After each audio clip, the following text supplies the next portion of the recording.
In this month's Chromebook cohort activity, we're going to be looking at Flipgrid.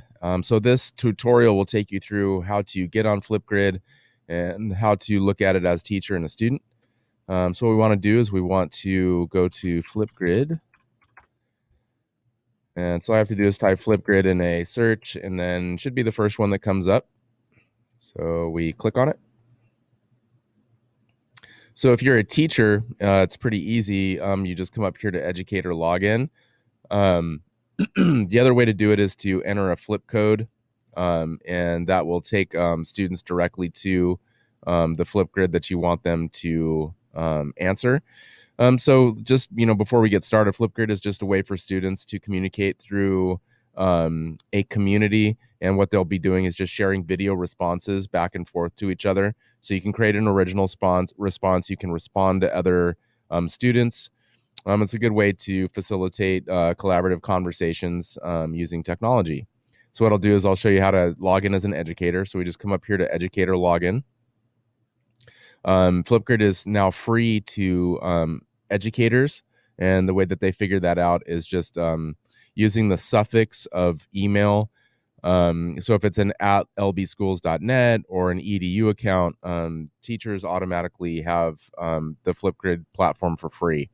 So this is what my platform looks like right here. So this one right here, Chromebook Cohort 2018-2019, that's a community. And then within that community, what we do is that's where all the questions and specific topics would be. So if I click on it, the same type of screen will come up, but you'll see there's just a couple of topics. These are the topics that you would have students answering. So ideas is in the ideas section is always going to be there, and that's just for random videos that kids can post. If they want to ask questions or just create dialogue, they can do it under ideas. Introductions is always there, and that's for people's introduction videos. I put one up there so you guys can see that.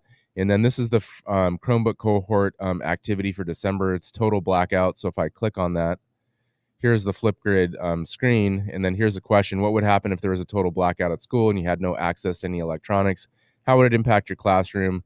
Let's assume the lights are still on, but you had no access to Wi-Fi, Chromebooks, etc. So I've put my video up here so people can kind of see how it's done. Now, if you wanted to look at it as a student, all you'd have to come up here. All you'd have to do is just come up here to the flip code, and it says View as Student. So this is the teacher dashboard. There's a couple of different things you can do with your individual videos or a community using the teacher dashboard. And then this is what it looks like as a student. So I'll view it as a student.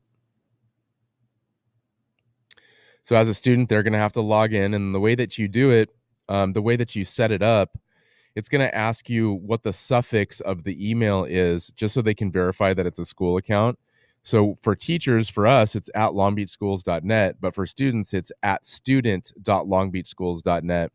It'll give you an opportunity to put as many suffixes as you want in there. So you could put in at longbeachschools.net, and you could put in at student.longbeachschools.net, and Flipgrid will recognize them both. So I'll just click on my account, and then this is what it looks like as a student. And you can see I have my video up here. And then all you would have to do for this activity for December is just click plus to record, and then record your response, and then you're done. Then if you wanted to come back to the Chromebook cohort and view it as a educator, you'd come back here. And this is what it would look like. So this is the kind of like the dashboard. Actually, this is still in the student view. I believe that I have to go back and then view it as an educator. So you can see up here in my tab, it says Flipgrid Educator Dashboard. I'm still in the student view right here. So I'm looking at it as a student, but if I close that and then come back to here to the educator dashboard, then I can see that, here is my teacher view. Okay. If I go back, it'll take me back to all of the video options I have under Chromebook cohort. And if I want to go back further, This is the main dashboard. So you can see I have my golf tab here and then my Chromebook cohort. So basically what this would look like in your classroom, it would just be all of your different periods. If you teach the same class all day long, then you might just have one. But if you teach, like, let's say modern world history, and then you teach government, let me just create different communities for each one. So this is Flipgrid. I do have a Flipgrid seminar next Tuesday from 3 to 4 p.m.